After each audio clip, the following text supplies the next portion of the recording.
Shalom, selamat pagi Bapak, Ibu, Saudara-saudari terkasih dalam Tuhan. Sebab kasih karunia Tuhan selalu nyata dalam kehidupan kita. Oleh pengorbanannya, oleh darahnya yang kudus, menghapuskan dosa-dosa kita. Siapakah kita ini? Tapi Tuhan begitu mengasihi kita, sehingga kita dijadikan biji matanya. Biarlah pada pagi hari ini kita mau serahkan seluruh hidup kita sebagai persembahan yang kudus dan berkenan di hadapannya. Melalui pujian dan penyembahan yang kita naikkan, biarlah itu semua menjadi dupa yang harum bagi kerajaannya. Haleluya. Terima kasih Tuhan.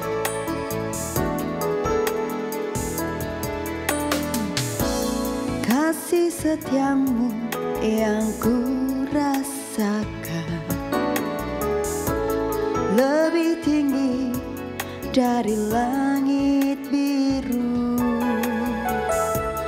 Kebaikanmu yang telah kau nyatakan lebih dalam dari lautan. Berkat-Mu yang telah ku terima sempat membuatku terpesona. Apa yang tak pernah ku pikirkan, itu yang kau sediakan bagiku. Siapakah aku ini Tuhan? Jadi biji mata-Mu. Dengan apakah ku balas Tuhan selain puji dan sembahkan? Mari dengan seluruh hati kita mau katakan kasih setiamu Tuhan. Kasih setiamu yang ku rasakan lebih tinggi dari langit biru. Kebaikan-Mu yang telah kau nyatakan lebih dalam dari lautan. Berkat-Mu Tuhan, berkat-Mu yang telah ku terima sempat membuatku terpesona. Apa yang tak pernah ku pikirkan, itu yang kau sediakan bagiku. Siapakah aku ini Tuhan? Jadi biji mata-Mu. Dengan apa kan ku balas Tuhan selain puji dan sembahkan? Siapakah aku ini Tuhan? Jadi biji mata-Mu. Dengan apakah ku balas Tuhan selain puji dan sembah-Mu?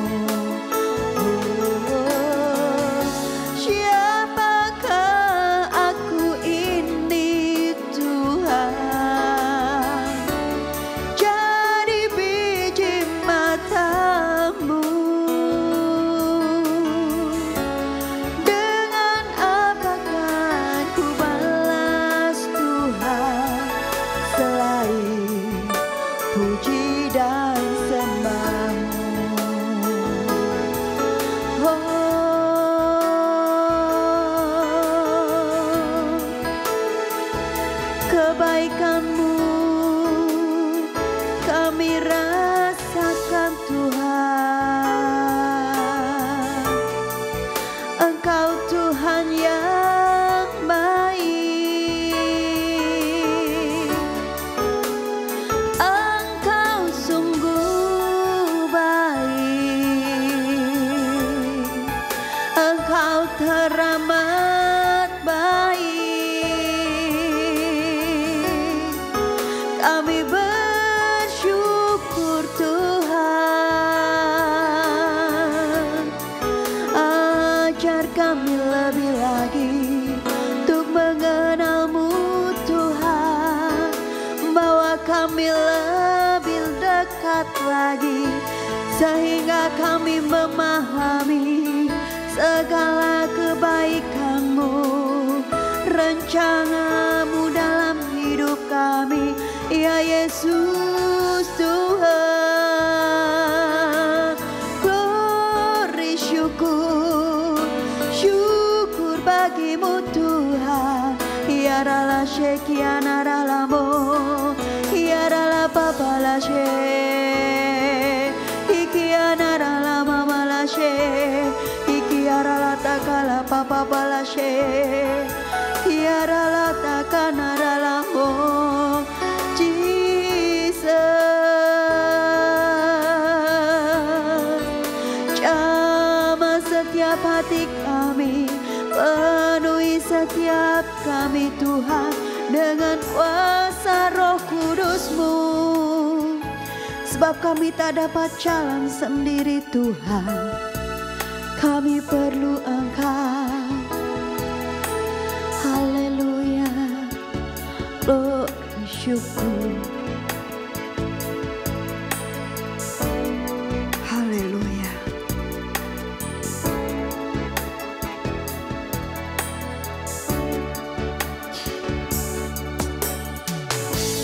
Ya rapapala shikiarala.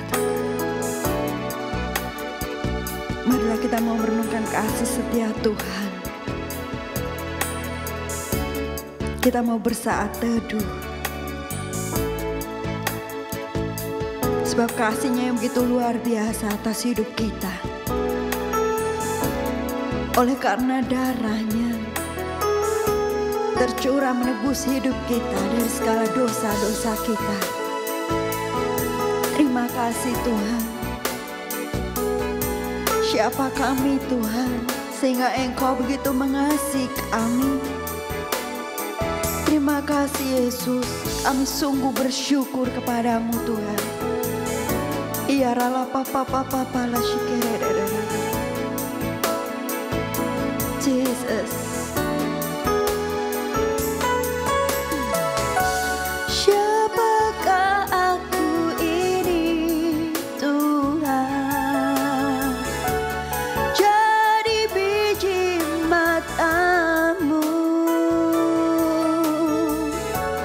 Dengan apakah ku balas Tuhan selain puji dan sembahkan. Siapakah aku ini Tuhan, jadi biji mata-Mu.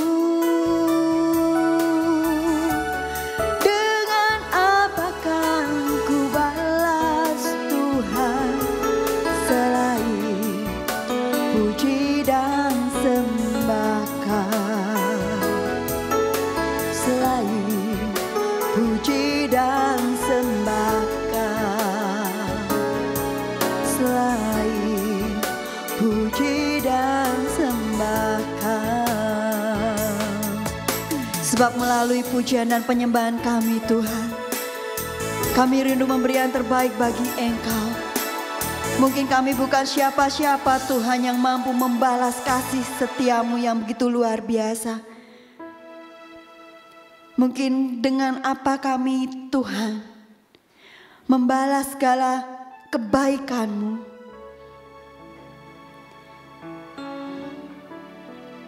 Tapi kami terlalu yakin dan percaya Tuhan, Kasih setiamu tiada pernah habis bagi hidup kami. Biarlah pada pagi hari ini Tuhan, kami rindu lebih lagi Tuhan, untuk memberikan hidup kami. Kami rindu mendengarkan firman-Mu. Dan biarlah firman-Mu Tuhan senantiasa menjadi rema bagi hidup kami. Sehingga setiap saat, setiap waktu, kami selalu berjalan seturut dengan kehendak-Mu. Kami mau sambut firman-Mu dengan penuh sukacita. Urapi hamba-Mu yang akan memberitakan firman-Mu Tuhan. Hanya dalam dan demi nama Tuhan Yesus Kristus kami bersyukur. Haleluya. Amin. Shalom saudara yang terkasih dalam nama Yesus Kristus. Baik, waktunya kita akan belajar kebenaran firman Tuhan. Saudara-saudara yang terkasih dalam nama Yesus, hari ini tanggal 31 Desember 2021 memasuki 2022. Ada banyak lembaran-lembaran yang akan kita buka di tahun 2022. Saya berdoa Tuhan memberkati. Mungkin di tahun 2021 hidup Anda kurang baik. Saya berdoa tahun 2022 hidup Anda diberkati. Mungkin 2021 kemarin hidup Anda kurang begitu diberkati. Saya berdoa 2022 saudara pasti diberkati. Ada banyak peristiwa-peristiwa yang akan kita lewati di tahun 2022 nanti. Saya berdoa Tuhan menyertai saudara. Baik saudara-saudara terkasih, saya pastikan tahun 2022 nantinya menjadi berkat yang luar biasa bagi kita semua. Baik saudara-saudara, kita akan belajar kebenaran firman Tuhan hari ini, yaitu tentang melayani Tuhan harus menghasilkan buah. Kita buka saja langsung dalam Matius pasal 3 ayat yang ke-10. Demikian bunyi firman Tuhan. Matius 3 ayat yang ke-10, demikian bunyi firman Tuhan. Kapak sudah tersedia pada akar pohon, dan setiap pohon yang tidak menghasilkan buah yang baik pasti ditebang dan dibuang ke dalam api. Ya, saudara yang terkasih dalam nama Yesus, kembali lagi saya sampaikan bahwa temanya hari ini adalah melayani Tuhan harus menghasilkan buah. Memang seharusnya, semestinya ketika kita menjadi pelayan Tuhan, ketika kita menjadi hamba Tuhan, ketika kita menjadi anak Tuhan, orang yang berkata Kristen, pengikut Kristus, seharusnya semestinya kita menghasilkan buah. Saudara, ada beberapa buah pertobatan, tapi nanti kita belajar. Yang penting kita mau belajar hari ini yaitu tentang buah seperti apa. Nah, kalau dalam konteks perikop ini, melayani Tuhan harus menghasilkan buah yang seperti apa? Karena kalau tidak, kapak sudah tersedia untuk menebang pohon yang tidak berbuah. Yang pertama adalah buah pertobatan. Kita naik ke ayat yang kedua, coba kita lihat. Yohanes Pembaptis berkata di sana, bertobatlah sebab kerajaan surga sudah dekat. Naik ke ayat 8, jadi hasilkanlah buah yang sesuai dengan pertobatan. Nah, temanya tadi adalah melayani Tuhan harus menghasilkan buah. Buahnya apa? Yaitu buah pertobatan. Saudara-saudara yang terkasih dalam nama Yesus Kristus, saya berdoa mungkin tahun 2021 hidup saudara susah lepas dari rokok. Saya berdoa tahun 2022 Anda terbebas. Mungkin Anda tahun 2021 susah bebas dari prostitusi, saya berdoa tahun 2022 hidup Anda dibebaskan dari kejahatan seperti itu. Mungkin di tahun 2021 Anda mengalami yang namanya krisis ekonomi, saya berdoa di tahun 2022 hidup Anda diberkati. Tetapi yang terpenting adalah kita menghasilkan buah pertobatan. Nah, Yohanes pada waktu itu berkhotbah, dia berkata, bertobatlah sebab kerajaan surga sudah dekat. Yang kita perlu hasilkan adalah buah pertobatan, bukan seperti orang Farisi dan orang Saduki. Nah, ceritanya pada waktu itu ketika orang-orang yang ada di sekitar Sungai Yordan bertobat, orang Yerusalem, orang Yudea ayat sebelumnya, mereka mau dibaptis oleh Yohanes. Dah di ayat yang ke-7, datanglah orang Farisi dan orang Saduki. Coba lihat di sana. Tetapi pada waktu ayat 7, tetapi pada waktu ia melihat banyak orang Farisi dan orang Saduki datang untuk dibaptis, berkatalah ia kepada mereka, hai kamu keturunan ular beludak, siapakah yang mengatakan kepada kamu bahwa kamu dapat melarikan diri dari murka yang akan datang? Nah, ternyata orang Farisi dan orang Saduki menurut ini dia belum menghasilkan buah pertobatan. Orang Farisi dan orang Saduki cuman ngandel ke kepintaran tok. Ya saudara-saudara yang terkasih dalam nama Yesus, saudara tahu sendiri. Orang Farisi itu ahli kitab, orang Saduki orang-orang yang hebat. Kalau kita dibandingkan dengan mereka jauh. Jadi kalau kita gelar S1, S2 dibanding mereka belum ada apa-apanya. Ya. Makanya Yohanes pada waktu itu marah, disebut engkau keturunan ular budak. Percuma saja kalau kita mau dibaptis tapi kita tidak menghasilkan buah pertobatan. Maka ayat 8 dijelaskan, jadi hasilkanlah buah yang sesuai dengan pertobatan. Yang Tuhan mau dalam kehidupan kita adalah buah pertobatan yang sesuai dari kebenaran firman Tuhan. Bukan hanya knowledge, bukan hanya gelar, bukan hanya kepintaran, bukan hanya pengetahuan, tetapi buah dari pertobatan yang Tuhan mau. Maka Yohanes Pembaptis marah pada waktu itu. Hai engkau keturunan ular beludak. Marah kepada orang Farisi dan Saduki. Bukan hanya cuman ini saudara. Bukan cuman ini. Tapi Yesus Tuhan kita mau ada buah pertobatan. Ada buah yang sesuai dengan pertobatan. Nah itu saudara-saudara terkasih. Makanya ayat yang ke-9 jelaskan. Dan janganlah mengira bahwa kamu dapat berkata dalam hatimu, Abraham adalah bapa kami, karena kami berkata kepada kamu, Allah dapat menjadikan anak-anak bagi Abraham dari batu-batu ini. Orang itu sombong. Orang Farisi, orang Saduki sombong. Wah, bapak kita kan Abraham. Allah kita kan yang kita sembah pasti menyelamatkan kita, bapak Abraham. Yohanes bilang, apa dikatakan? Allah dapat menjadikan anak-anak bagi Abraham dari batu-batu. Jadi jangan andalkan kesombonganmu. Yang penting adalah hasilkan buah pertobatan. Orang Saduki dan orang Farisi ditegur oleh Yohanes begitu hebat. Hai engkau keturunan ular budak. Nah yang Tuhan mau adalah ada hasilnya, ada yang kita tampilkan dalam kehidupan kita, yaitu buah dari pertobatan. Bukan cuma pengetahuan. Yohanes marah pada waktu itu. Wow, luar biasa. Saudara-saudara yang terkasih dalam nama Yesus Kristus, ada sebuah ilustrasi tentang seorang petani yang ada di sebuah desa. Satu keluarga suami istri dengan anak perempuan satu. Suatu ketika bapak suami tersebut atau bapak tadi pergi ke bukit untuk bertani. Di tengah perjalanan ketemulah dengan seorang kakek tua yang menawarkan 5 biji bibit apel. Kakek tua tadi menawarkan 5 biji bibit apel kepada bapak tadi.